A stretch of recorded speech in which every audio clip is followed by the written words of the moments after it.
Hello and welcome to episode 8 of Unfiltered, where for the first time I can remember in a very long time, I'm going to be interviewing a fellow journalist. Krishnan Guru-Murthy is one of the most familiar faces in news broadcasting in Britain. And when I started doing a bit of digging, Krishnan, into your background, I marvelled slightly at just how long you've been in the game. You're 2 years older than me. So in 1988, I was 16. I was in digs in Chorlton-cum-Hardy during the school holidays, trying to get laid and score weed, both for the first time, it would have been. You, however, were already presenting discussion shows on television. How did that happen? I started when I was 18, yes, having done a lot of school debating, basically, and actually Manchester Youth Theatre at Chorlton-cum-Hardy. Yes, that's where I was.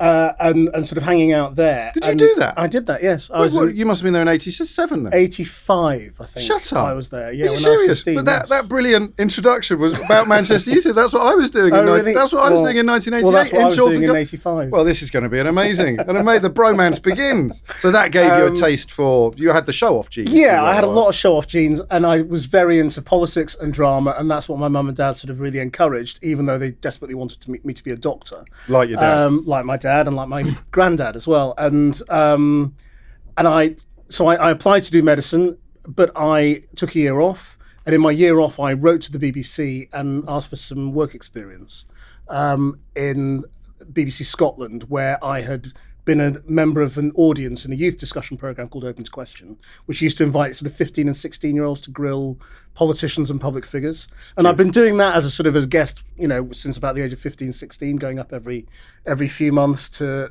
be in the audience. And I was the lippy one they could rely on.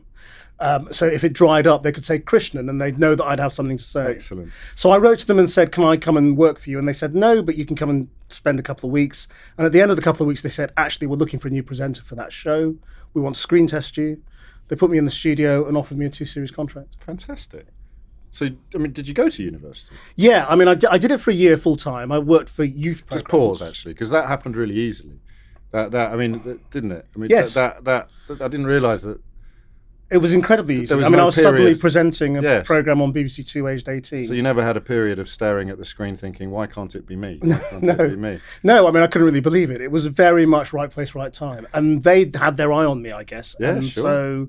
The first show I did was with Jimmy Savile.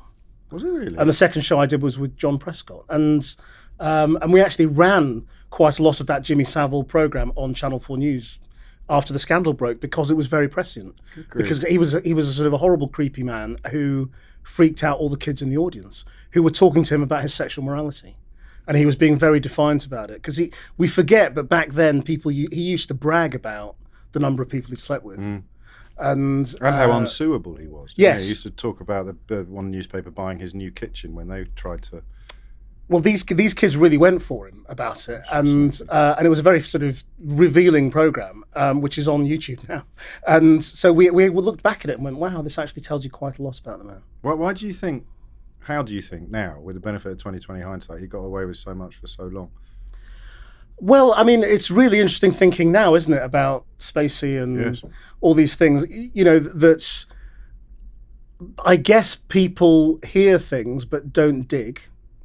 And just kind of look away and think, well, I don't really know what's going on there, something dodgy. I think things are changing now. Yes, I don't think that will happen anymore. But in those days, it was just a kind of, he's weird. And I never heard any of that really gruesome stuff, but I do remember hearing, some absurd rumours that I just kind of dismissed and thought, well, that can't be true. And I remember seeing Janet Street Porter actually on Question Time saying, well, we all knew this was all going on. And I'm not really sure I believe all of that. I'm not really sure everyone really did know what was going on. I think there were lots of rumours going around that people didn't really... He was clearly a bit suspect, but the scale wasn't really appreciated or understood. So we've jumped straight in at 18. Can we go back a little bit further, and then we'll head off to university? You grew up in Lancashire. Yeah. Did you have an accent as a kid? A bit. If you see the first shows that I did, you can tell that I came from the north. It just kind of ironed out with time, because I went to live in Scotland for a year, and then I was at Oxford for 3 years when I went to university. I did go to university. And then I've lived in London ever since. So, I never had a very strong accent. I went to a sort of a relatively posh school for Blackburn. It was it was a private day school then. It's now actually a free school, and it was originally a grammar school. But it was a good school, and I never had a very strong accent, but you could tell I was from the north, and it just kind of went over time. Growing up, big family, kind of. I have an elder sister who's at the BBC and a younger brother who's quite a lot younger than me, 7 years younger than me. He lives in New York, and we lived in a big house outside a grim northern town.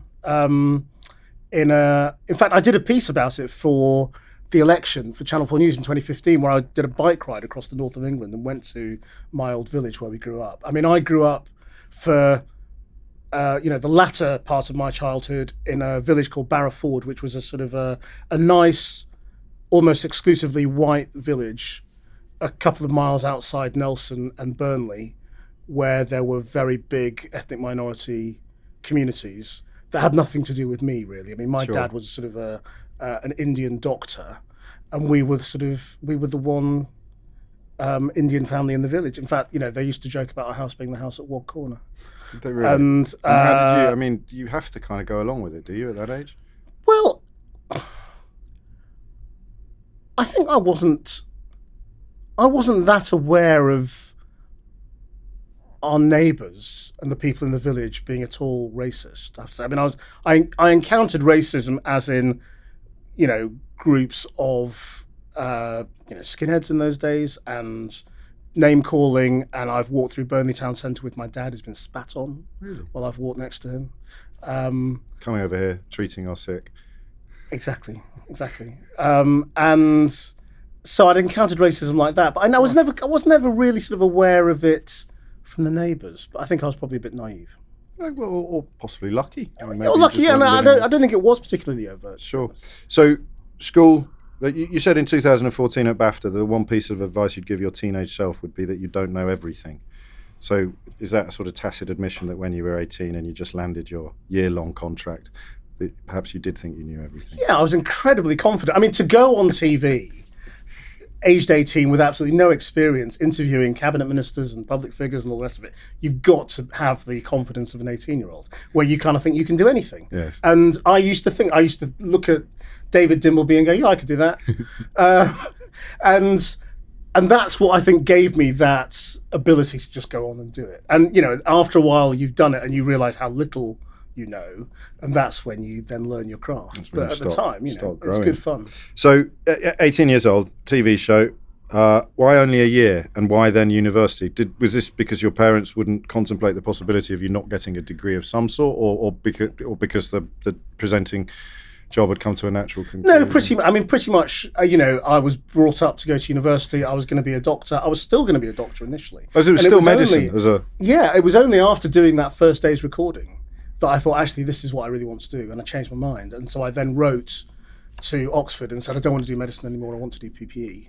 And they said, okay, but you're going to have to come and interview for it and apply again. Basically. How did mum and dad greet the change of lane? They were pretty concerned, but okay, because I was still doing a degree. But, for years and years and years, they carried on saying, you've made a terrible mistake and it's not too late to go back. I mean, my dad used to say, it's not too late to go to medical school all the way through my 20s. And it was really only until I got the job at Channel 4 News when I was 28, still relatively young. Yes. And he went to a conference, he went to a medical conference, and somebody came up to him and saw his name badge, because he's already also called Krishnan, and said, are you related to Krishnan Guru-Murthy from Channel 4 News? and he sort of came home and told me this story with great fun, and that was the point at which he kind of said, okay, I get it, you've got a reasonable job. And it's a career, which perhaps telly doesn't look like a career to outsiders sometimes. I'm still not sure it's a career. No, I'm still not sure it's a career. No, I don't think he thought it was a career. What he thought was, okay, you're doing quite well at this very precarious thing, so I get that you want to carry on and you don't want to be a doctor anymore. And we used to have arguments in those days about the usefulness of what I was doing. Okay. And he used to basically say, it's kind of a bit stupid, isn't it, what you do? You don't really do anything proper.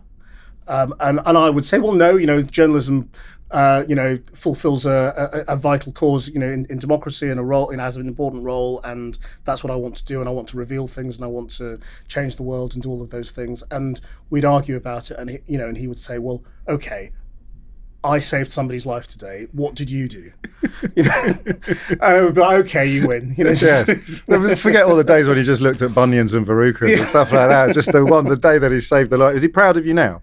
Yes, they were very good, and if it wasn't for them, I wouldn't be doing this, because they were the ones who pushed me into an interest in politics and debating and drama and all of that. And we were that family who used to argue about all this stuff around the kitchen table every day, and we still do. Does he show pride in you? Does he demonstrate it? It's that generation of man doesn't always.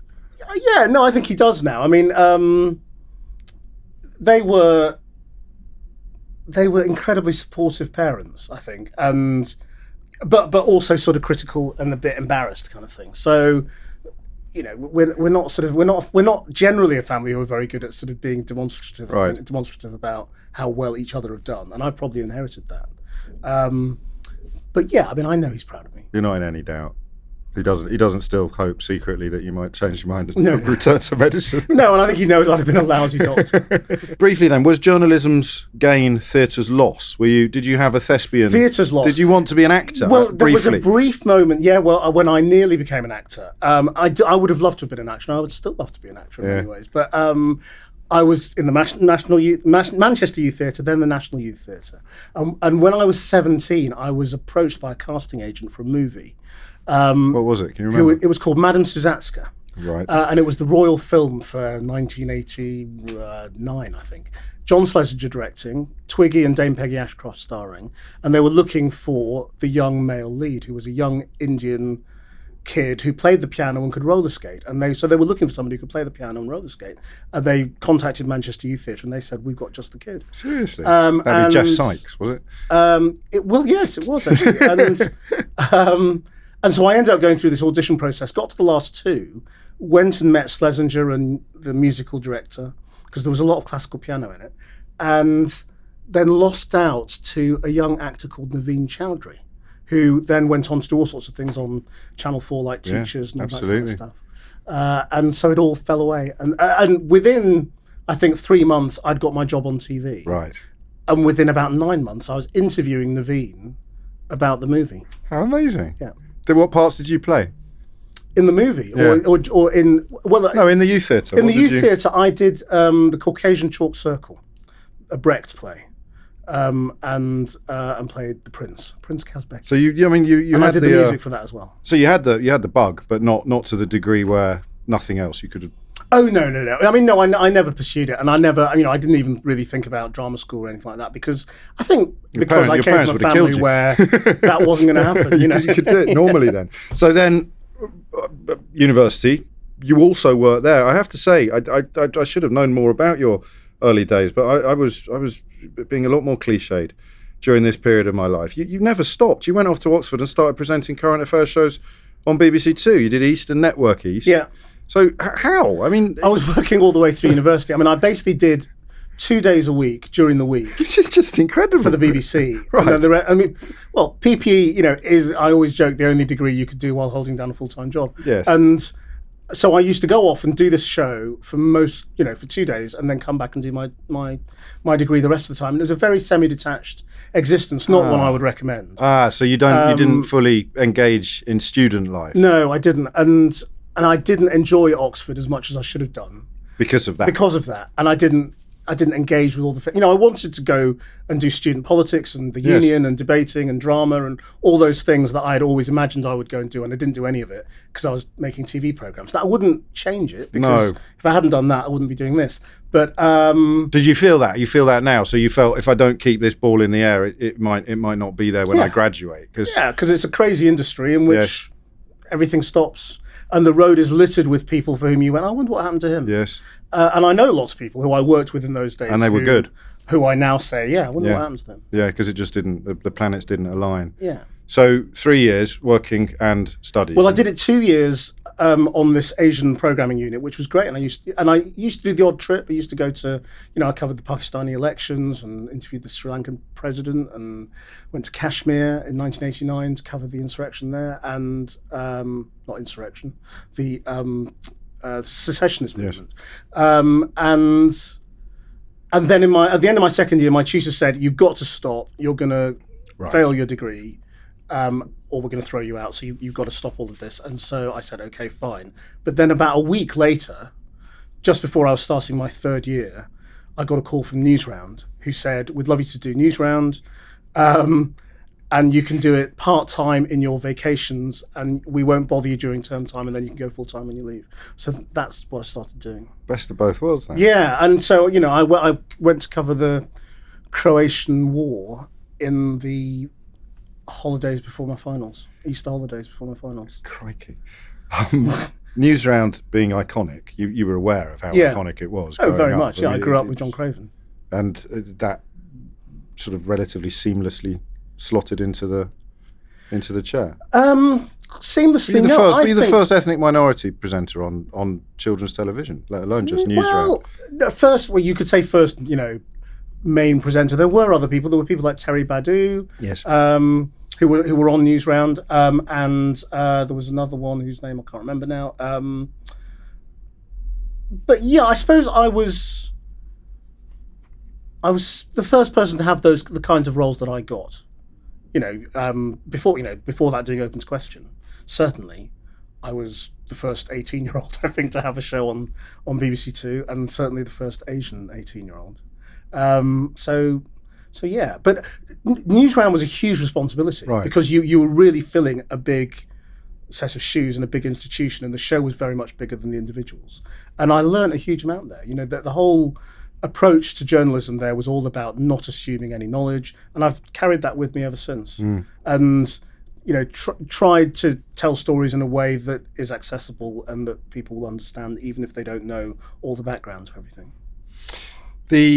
I suppose silly question to ask at this point. Once you've become a Newsround presenter, you graduated from university. When would you have first applied the word famous to yourself? Would you have already have done it at that point? Yeah, I think I would have done, but in a slightly jumped up way probably, because I think as soon as you become recognisable, and if you're doing a show like Newsround, which in those days used to get huge audience. Well, this is what I mean. It's millions of viewers. Compared to what happens now, it's on. You can't make a comparison. And we used to get more adult viewers. Our big boast was we used to get more adult viewers every day watching Newsround than watching Breakfast News and Newsnight put together. Is that right? And then add the children. Good grief. So lots of adults used to watch Newsround too because they didn't understand the 6 o'clock news. So I did used to get stopped a lot and recognised a lot, and I think the effect it had on me was that I sort of became a television figure in my own mind. How do you mean? Kind of, I had to behave myself. Yes. And I had the beginning of don't say the wrong thing, you've got to be impartial, you can't go and speak in the Oxford Union debate on whatever it is because you can't say what you think anymore. Right. Did you find that tough? Yeah. And so sort of being, on show, if you like, and having to live according to the BBC's set of rules, which were, pretty strict in those days. I've been relaxed a bit now, but, in those days we're not very relaxed. I think did have sort of an effect on me. I've been living in that slight straitjacket for almost 30 years. Yes. And we'll move on to this later, but we're now in a time where that tension between opinion and impartiality is almost reaching breaking point. Yeah. I think. But as I say, we'll move on to that. But so you're on Newsround. You're pretty much a household name, even if we're talking about an era where some might have struggled to pronounce your name. Yeah. But you're very instantly recognisable for that generation. It's be the early 90s, so this is 91 to 94, yeah. Did you have ambition at that point, Krishnan? Because I am genuinely shocked by, I don't want to say effortless, because that would be offensive to you, and clearly your talent was being recognised. It's not like you were putting your hand up for stuff and just being given it all. But most people in our game have, I was measuring inside legs on Regent Street when I got my break on Fleet Street. No, I was very charmed at that stage. Yes. I was very, very lucky. Did you know? Yes. Are you sure? You didn't just think it was that you were so special, it was happening to you? No. I didn't think I was special, and I knew, because I'd got to know people by that stage, and I knew friends, and I'd already seen friends' careers, peaking and troughing, and, you're up 1 minute and then they forget you the next. Yes. So I knew television was a mad industry, and in which there was no real rationale for why you would be picked and why you'd be promoted. And so equally, there would be no real reason why you'd be dropped. And so that's always been my sort of approach, that, you've done really well and you've gone from here to here and here to here. it's not because you're really good, it's just because you can do it. And so far people have said, okay, we'll go with him. But I do also know so many people who are brilliant whose careers just stopped inexplicably. Yeah, so I didn't have that. I didn't have a sense of, oh, I'm brilliant. I knew how lucky I was, and I also always thought, well, this could just be over. So enjoy it while you can, get as much out of it as you possibly can. And I still sort of have that attitude. Yes. You haven't mentioned the tap on the shoulder syndrome, that you were somehow winging it. A lot of people have that fear of being found out. I didn't have that because I had that confidence. Yeah. I could see basically what this job was. This job was to go into places and ask instinctive questions. Whether you're reporting from a location yes. or in front of a politician, it was basically my job to be the viewer, or to be as many viewers as I possibly could be, and ask a range of questions that they would want answering.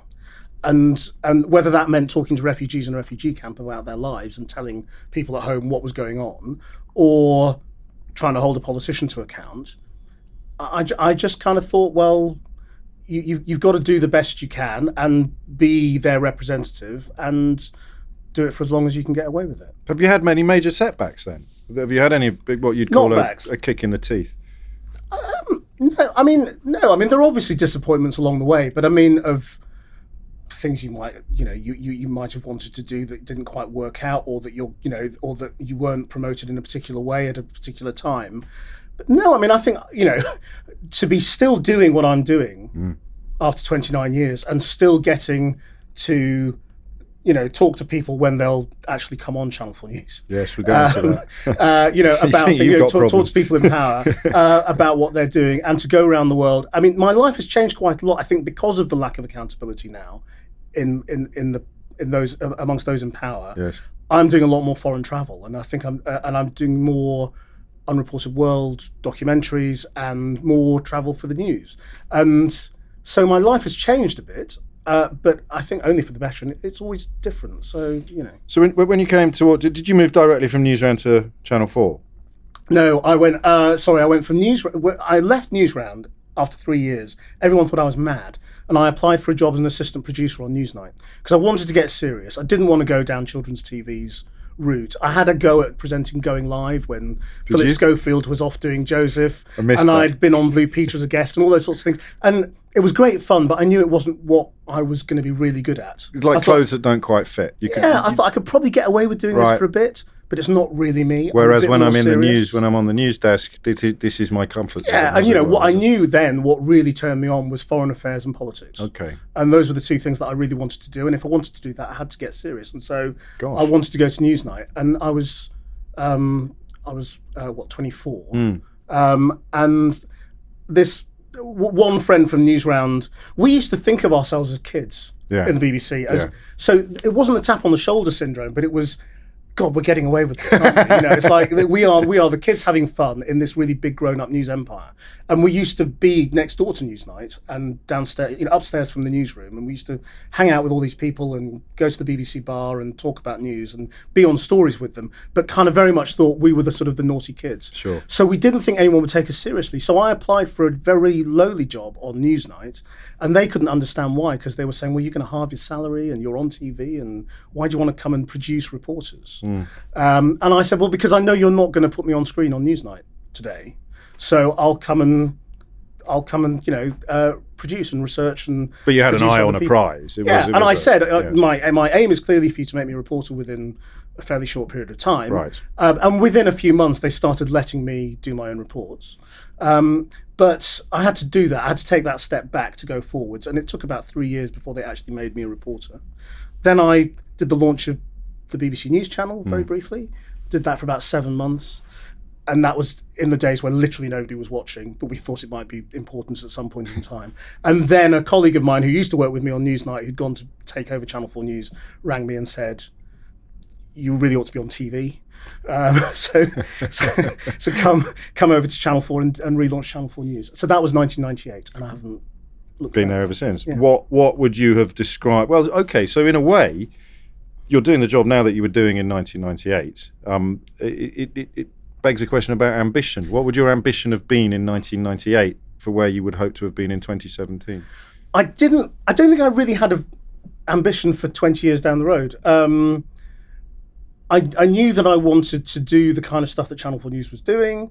I guess I thought... What do you mean? Well, just explain to people what the distinction would be between a BBC show. Tough political interviews, news with attitude, making trouble, getting up people's noses, travelling the world, breaking stories. That kind of thing is what I wanted to do, and I suppose I wanted to be, one of the key front people on it, or the key front person on it, one of those 2 or 3 shows that were doing it, which was Channel 4 News, Newsnight, the Today programme. Yes. That was basically it, and those were so that was my ambition, to do that.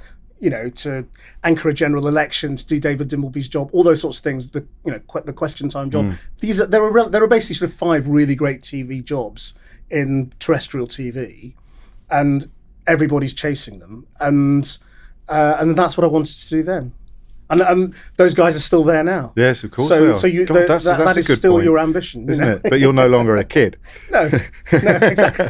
I'm going to be overtaken by grand old else. man of broadcasting. What? Just take you back to that difference between Channel 4 and the BBC. Why couldn't you get up people's noses at the BBC? You could do the foreign travelling, you could do the tough interviews, but there's a different flavour to it. Well, you could. I mean, I think you could at Newsnight, Yes. which is where I was and where you know well, and you could be difficult, but the BBC was such a big organisation. It was such a big bureaucratic beast. There were so many managers and so many layers of managers that every time you tried to do anything really controversial, you knew that there were going to be loads of people going over it. Yes. And filtering things out and saying, I'm not sure about that. It's astonishing how many levels there are, isn't it? Whereas Channel 4 News and places like Sky News are much more streamlined, much smaller, and you can just get things done. And if a bunch of you go, why don't we do this? The chances are you'll get to do it. Yes. So, that there's a joy to that. We don't have the resources of the BBC, and we can't just go wherever we want, whenever we want. We've got a finite amount of money to spend, and that does make a difference. But generally, if you can focus your ambition, you can do what you want to do. And you have? Yeah. What did you mean when you joked about politicians not coming on Channel 4 News, which is fairly self-explanatory, and then you talked about a decline in accountability?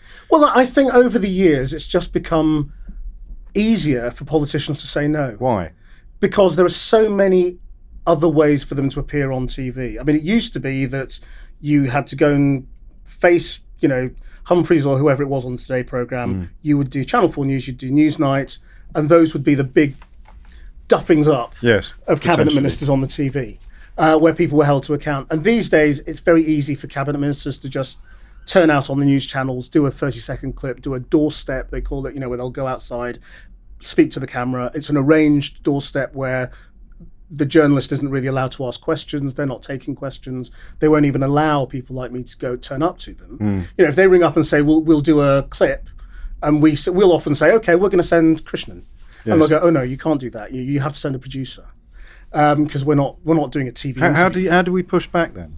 Well, we can compare notes on that practice. I often, and a lot of us often say we should just stop this pooling system whereby broadcasters agree to just allow politicians to say one thing to one camera and then everybody uses it, and we should stop the giving them platforms only when they want them. I mean, basically, politicians these days get interviewed at election time or referendum or big moments, but they will avoid coming on programs like ours for as long as they possibly can. We haven't had an interview with Boris Johnson in our studio since he became Foreign Secretary. Yeah. And the only reason I've done the Home Secretary was during the referendum. Sure. So these are big people who we used to interview routinely and hold to account, and now they just don't, because they can get away with it, because they can go and sit on a sofa, they can go and do the Sunday mornings, when they did can it go start? and do something cosy. Well, I know that you won't want to malign any individuals, but do you not feel the Sunday morning politics programmes are robust enough? You don't think that people... I think they're a different kind of robust. I mean, they are, Andrew Marr and Peston are brilliant minds and are very good political interviewers, and they know what they want to do, but they're trying to do something different, and the mood on a Sunday morning is different. You don't want a big row on a Sunday morning, on the whole. No. And so, it's not the place where the they really get held to account. It's the place where it's discursive. They usually go on to announce something. They're going on with a purpose to reveal something usually, and that becomes the story of the day, and it gets repeated through the day, and that's how they set the agenda. And how fearful do you think they are of?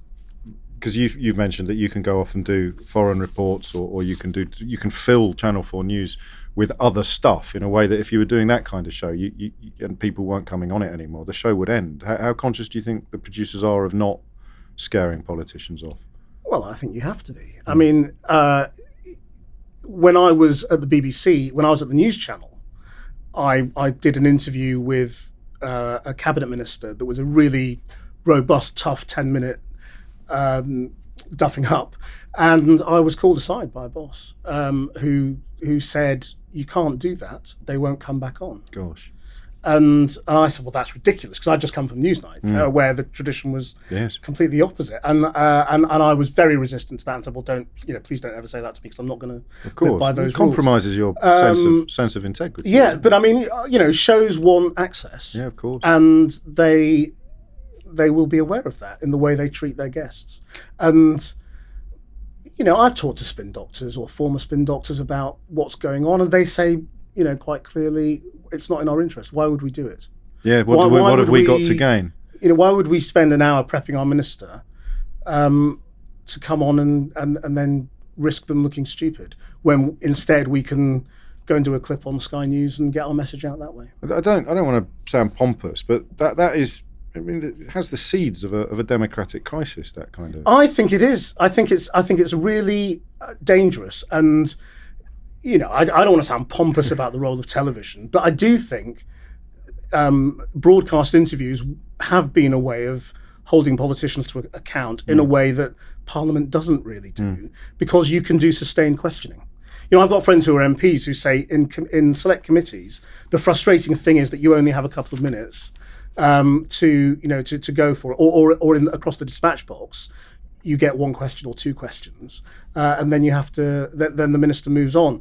So the television interview, I think, is absolutely vital tool, or the radio interview is a vital tool for democracy. And I think the idea that politicians now are evading it is really dangerous and really bad, especially now when there are so many really important questions to ask. None of which are being answered. I've only interviewed David Davis once, and that was again during the election. Yes. And he was suddenly sprung on us 5 minutes before the interview, and they said, actually, it was the night of the TV debate, and he was there supporting Theresa May, or the debate that wasn't, Yeah. And so it's ridiculous that, he is possibly the most important cabinet minister at the moment, and he's never on the telly. No, he's never anywhere.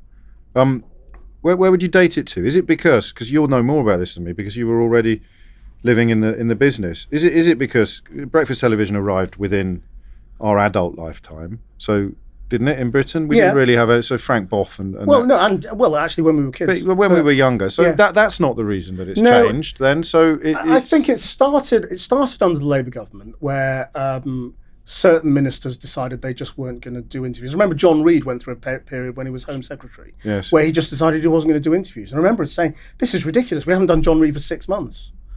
And that was absolutely extraordinary. And was that Alistair Campbell's influence? I don't know. I don't know whose decision it was. But they obviously a penny dropped when they suddenly realised, well, he hasn't done anything for 2 months. Doesn't matter. It doesn't matter. What are we going to do? Just go out there, bare our chest, and invite people to fire arrows at us? And then I think the coalition government really applied this, because it was really hard for them, because the potential for disagreement within the coalition was so strong. They really didn't want many of their people out and about, because they didn't want stories about cabinet splits and coalition arguments. So they put out the safe pair of hands, and so we would always get Vince, or we would get Danny Alexander, or we would very rarely get Conservative ministers. They're like night watchmen in cricket, aren't they? They're never going to swing at the ball, but they're always just going to keep it off the wicket. A bit like Michael Fallon was until his recent embarrassments. They'd send him out to kind of field these questions. Yeah. Do you get frustrated watching other people get a crack at some of the people you can't get a crack at, and not? I used to, but I know what the game is now. I used to wonder why it was happening, but I know why it's happening. And to avoid embarrassment, and to avoid any potential pratfalls. You know, I don't wear it as a badge of honour, but I do think, well, I know why they're going on there. You do a bit. And I know why they're saying no to us. You do a bit wear it as a badge. I don't, because I'd rather they came on.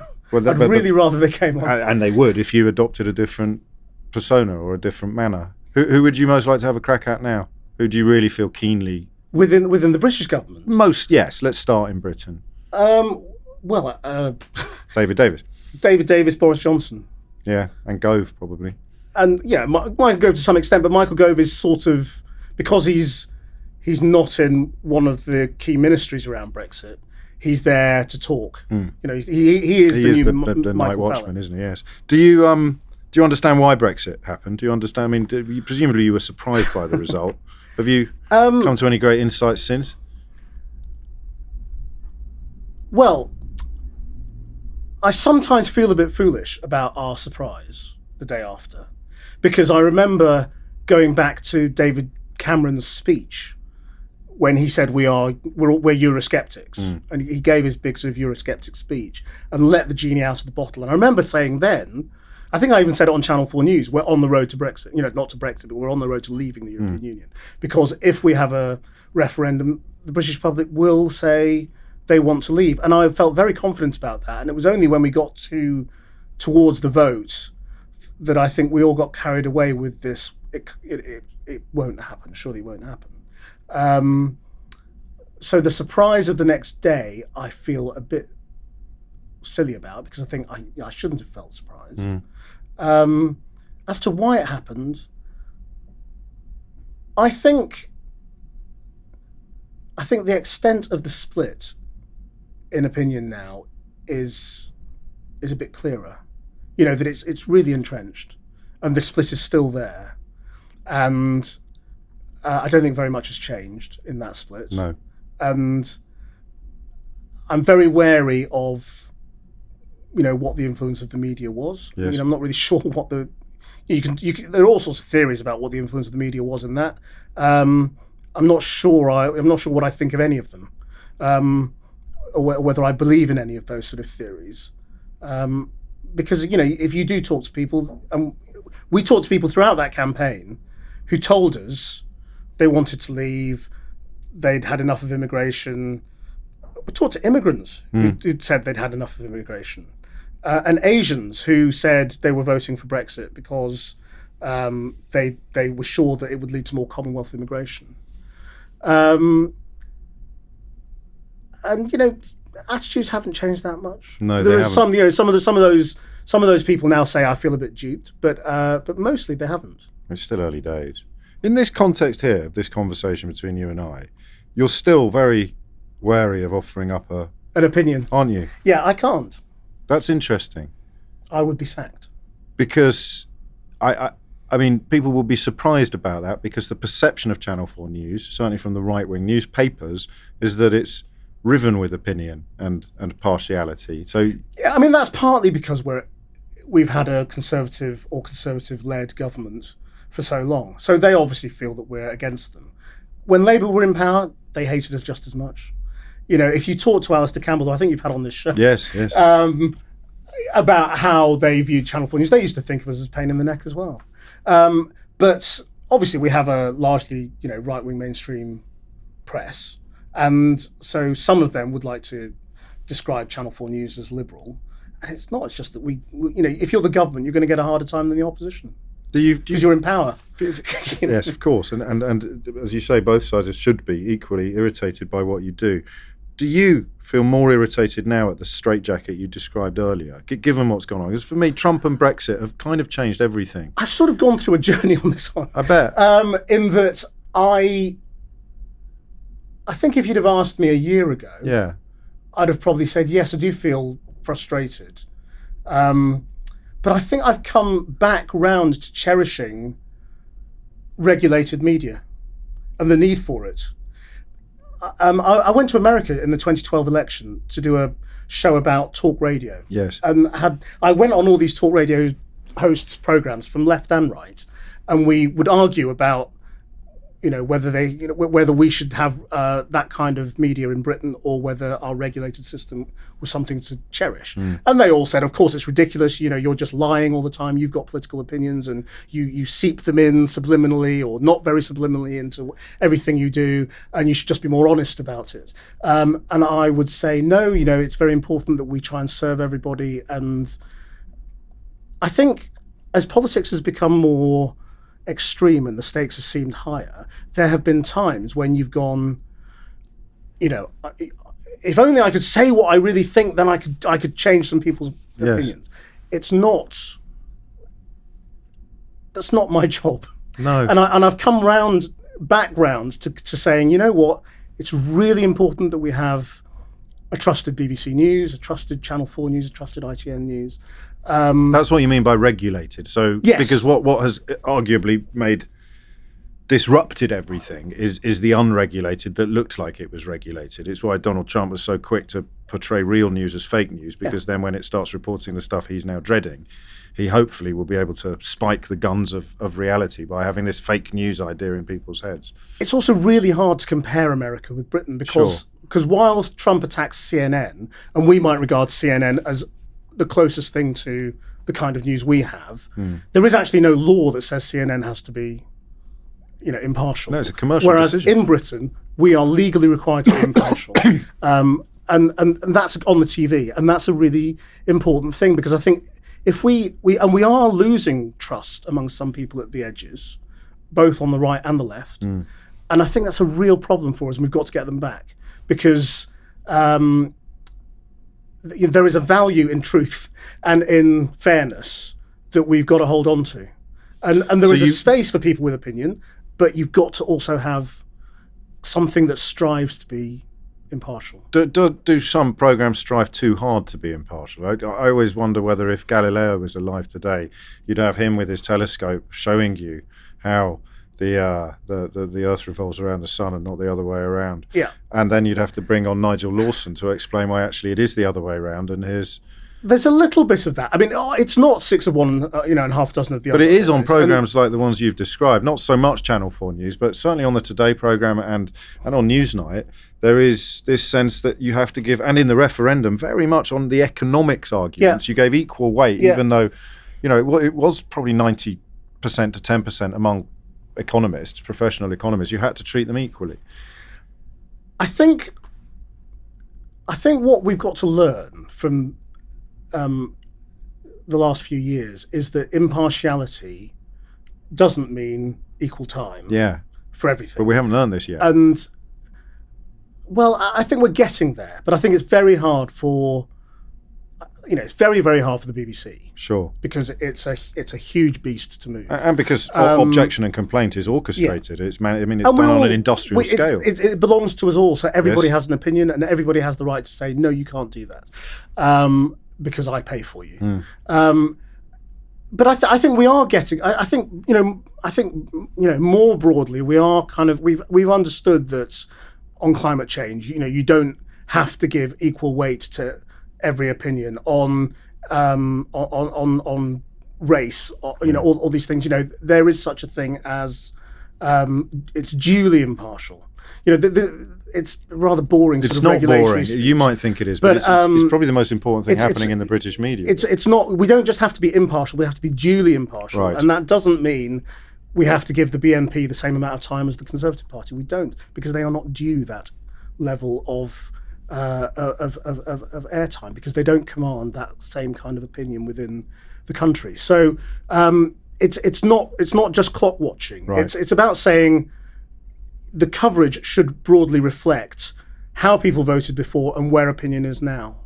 And I think more importantly, what I'm saying is, rather than the sort of the need just to sort of be fair for the sake of it, is if people don't trust us anymore, if they don't want to watch us anymore, then we will just be preaching to this smaller and smaller group of people like us, and that's a real problem. And whenever I've approached an interview, I've tried not, it's very different to your approach, I suppose, which is very honest. I I try and sometimes approach from that side, sometimes approach from that side, try and keep people guessing, because I don't want people on one side of politics to say I know where he's coming from, Right. And that he doesn't speak for us, because I want them to feel that I am on their side as well, Yes. and that I will hold politicians to account for them just as much as the other side that they might expect. Of course. And what's odd is that it's not impossible to be that person, and yet when you read a Paul Dacre editorial about bias and Channel 4 bias at the Daily at the BBC, people like that seem to find impartiality impossible. They can't imagine ever not somehow smuggling their views into a journalistic encounter, so they presume everybody else is like them. Yeah, it's a totally different approach to journalism, Yes. and a totally different approach to what they're trying to do. And so they fundamentally don't understand what we're trying to do. So how far to the extremes? Because you're right. I mean, the sort of Corbyn hard conservative dichotomy is fascinating. They sometimes, in their attitude to what they call mainstream media, they seem to have more in common with each other than they do with anybody on the middle ground. So how far out to those extremes do you reach, to the hard left and the far right? Because if you want them to feel represented, you want them to feel involved, you end up inviting some quite extreme views into the studio. Well, I think it's about numbers, isn't it? I mean, the extreme views on both sides of politics are held by relatively small numbers of people. But I think what the media probably didn't do very well in the Corbyn phenomenon is understand how many people were really annoyed and felt alienated and felt misrepresented and felt that this sort of mushy middle ground didn't speak for them. And I think we didn't really see that, and didn't really realise sort of how vocal they are and how powerful they can be. And so I think we've got to stop them going off to just read their own media. Yes. You don't want them just saying, I'm just going to read the Canary from now on. You got properly up Corbyn's nose in 2015. The Yeah. producer's written here, Corbyn properly loses his shit in this interview. Yeah, he lost his temper. And this was the Hamas-Hezbollah question. Yeah, and you'll notice, which everyone was talking about at the time. Exactly, it wasn't a surprise. No. And he should have had an answer for it, and which is what I said to him afterwards when he was, when he was sort of cross about. You asked him about being friends with prescribed. I asked him, whether he really was friends Yes. with, and he wouldn't answer. He wouldn't answer, and we carried on, and then he finally gave an answer, which basically sort of said, no. And I said, well, if you just said that in the first place, you wouldn't have wasted that 5 minutes. Good TV, though. It was good TV. Do you have that voice in your head? That this is good TV? Yeah.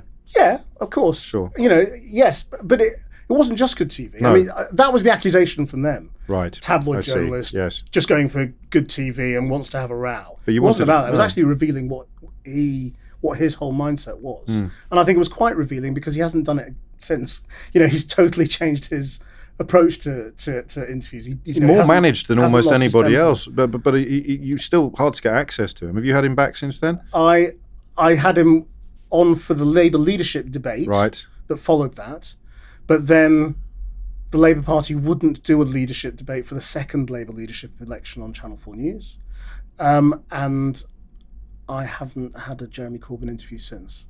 Don't know whether he's deliberately avoiding me or not, but he hasn't done me. Hasn't done much, but No. it's again, why would they? They're just sitting tight, watching what happens to the polls, and putting And I think yourself. also there's a sort of a certain extent to those people who do them are also aware of the hugely vocal Jeremy Corbyn army. Yes. So I which- mean, after that interview, I mean, I still get Facebook posts about that interview, and They're Twitter an messages interesting about that bunch. They're because for me it was the kind of UKIP contingent that were the most angry historically. But then when you cross the Corbynites, there are comparisons, and they're both going to be offended by this observation because they would both swear blind they're nothing like each other. But the level of personal vitriol, Laura Kunsberg probably has taken more from the Corbyn side than anybody else has. But I'm sure she has. Yeah. it's that's a relatively modern phenomenon. The idea of journalists being fair game for that kind of abuse. Well, the thing I never knew is how many unpleasant people there were. No, thank God for social media. I've always thought that, when I grew up, I always thought there was a proportion of people who who would be racist towards Yes. me or would not like me. But I think I find it quite surprising the number of people who are not just unpleasant towards me, but towards other people. Yes. You know. It's almost as a hobby, almost as an act of enjoyment. It's strange, and it's moving from social media slightly into mainstream media, which is evinced when people get attacked for essentially doing their job. And politics. Yes. Are you optimistic about Britain at the moment? I think I am basically optimistic because I think You're quite a cheerful fella, aren't you? Yeah. Well, I basically think people are good. Right.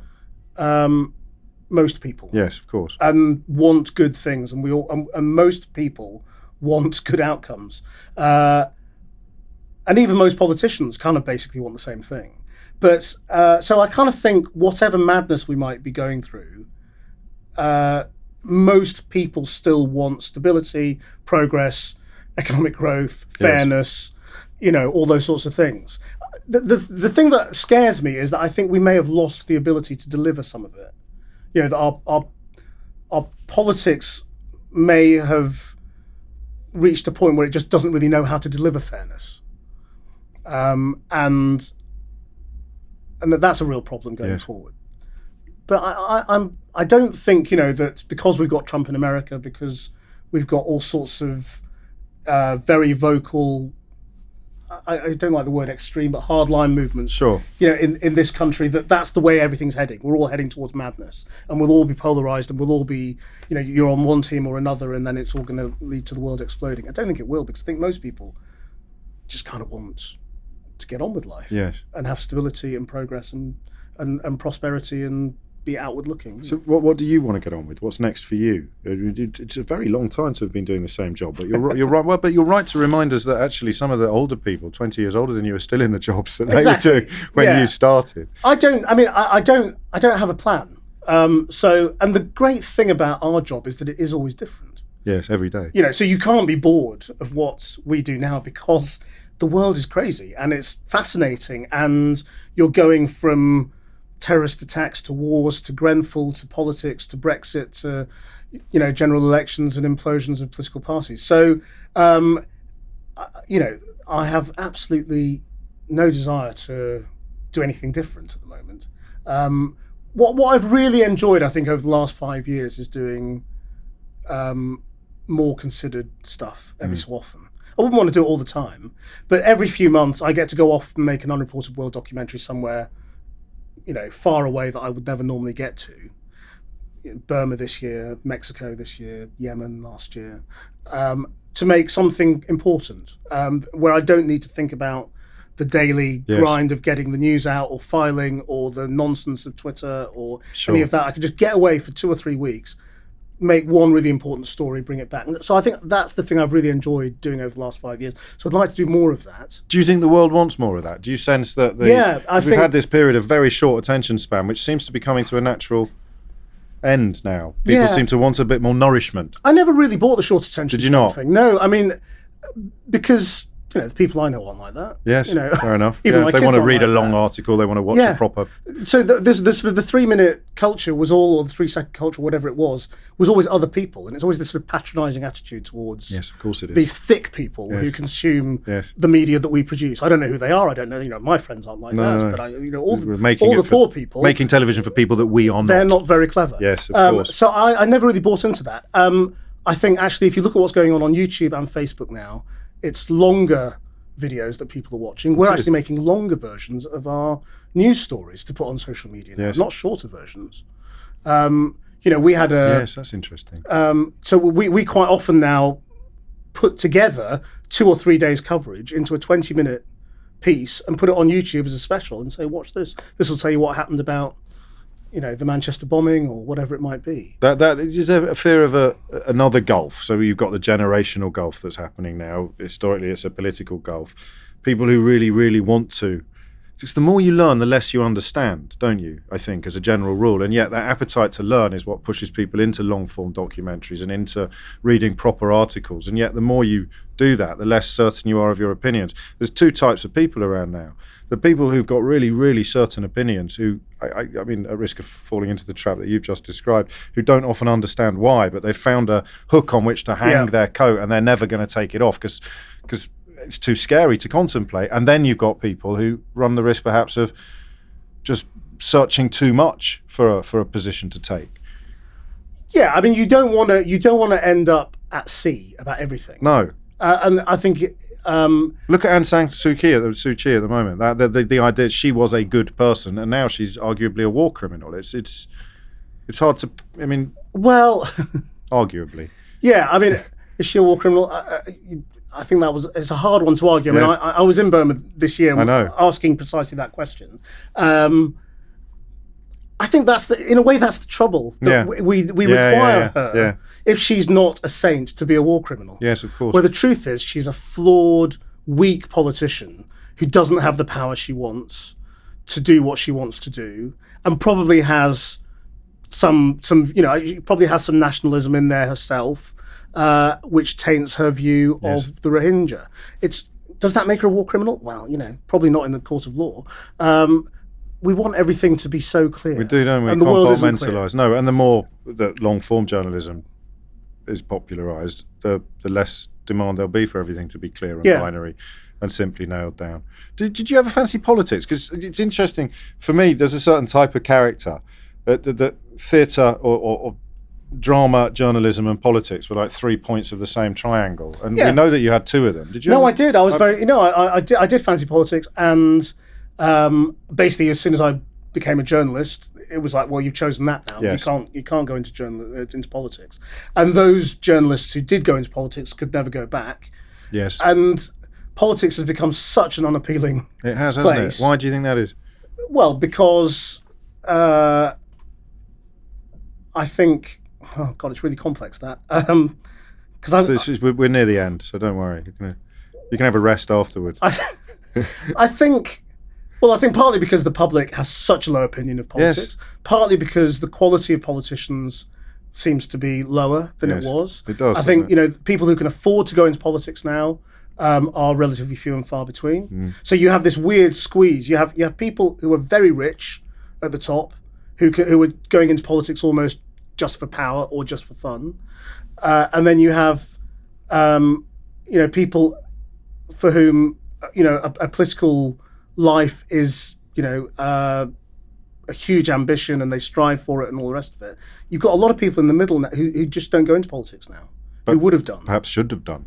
Yeah, because they don't want their lives to be torn apart and ruined and poured over and accused of being criminals all the time. Yes, and so I think politics is going through a sort of a really bad phase, but hopefully some people. I mean, I've got some friends. I've always had friends who were sort of either thinking about politics or going into politics or whatever. I've got a couple of friends now who are motivated, I think, by the last couple of years, saying, no, I do need to stand up.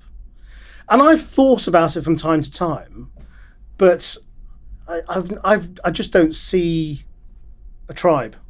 No, fair enough. That I want to be part of. Of course. And while politics is the way it is, how could you have power? There's no point going to politics unless you've got power to change things. And so I've always sort of had that attitude. Unless you're going to actually wield the decisions, then there's no point just going in to just shout. No, you've got a better platform to do that, not to shout an opinion necessarily, but to inform debate and follow where you are now. Let's end away from politics then, because it occurs to me that when people watch this or listen to it, the algorithms will kick in and a couple of your greatest hits might pop up on YouTube and in other places. So why did Robert Downey Jr. call you a syphilitic parasite?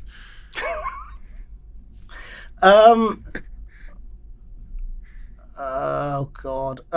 Why did he? Well, what happened with that interview was it came after the Quentin Tarantino interview, which had also gone viral, but which which had some of the movie studios a bit wary of me, but not. Sure. And so I got an email a couple of days before that interview saying, "What's this interview going to be about?" Normally, I don't respond to those sorts of requests, but because of the Tarantino thing, where you asked, for people who don't know, you asked Tarantino whether he felt responsible for real violence by portraying, or the link. Is there a link between movie violence and real violence? He didn't want to have that conversation. He got very angry and lost his temper, and it went viral. And he said, "I'm shutting your butt down," and everybody loved that phrase, and it went mad. I've since heard that he didn't think he'd handled that particularly well. But I went into that interview basically. So I responded to this email from a producer saying, "It's Robert Downey Jr. Of course, we want to hear the story of how he went from drugs and prison to being the most bankable movie star in the world, and we'll talk about Captain America." And that's how I went into that interview. I think that message was never passed on to him. So he just expected Captain America. He just expected a junket interview with people blowing smoke up his arse, and he didn't get it. The thing is, I wasn't the only person who walked out on, but you don't hear about the other one. No. I mean, one of his assistants came in before the interview started. The room was like a fridge. It was 17 degrees, and they'd had to bring in an extra air conditioning unit. And I said, "This is ridiculous. It's horribly freezing cold." And they were saying, "No, it's for him. He's, this is what he likes." And I said to the flunky, "Are you sure? This is so uncomfortable. It's not pleasant at all." And she said, "You don't want him to walk out," which is what he did last week. So I don't know who it was he walked out on, but whoever that was didn't go viral. Didn't reveal it because so they kept it in the can. What happens in that is the bosses come in and say, "Well, this obviously isn't going to wear, is it?" And you go, "Oh, yes, it is." And they say, "Well, how can we stop it?" And you say, "Well, you can ring the boss of Channel 4 for all I care. He'll tell you the same thing as me." Which is, I mean, part of the reason why you love your job, because an awful lot of people who are journalists don't have the support, do they? Yeah. Like, you pissed off Robert Downey Jr. We're going to take his side. Exactly. Which is what would have happened in a lot of sofa-based. I mean, I actually hate the Robert Downey Jr. thing in that because of social media, it's one of the most watched things I've done. Yes, I can see why that would annoy you. It's such a small part of my career. Of course it is. It's like it's this sort of ridiculous 20 minutes out of work where I normally don't do that kind of thing. That's the nature of the beast, though, isn't it? You don't get to decide. You don't get to decide, and so people now always ask about it and always want to know, and you kind of think, okay, fine. And the other one is after Robert Downey Jr. Well, it's Robert Downey Jr., Quentin Tarantino, and to some degree Jeremy Corbyn. And I have I was thinking of Richard Ayoade.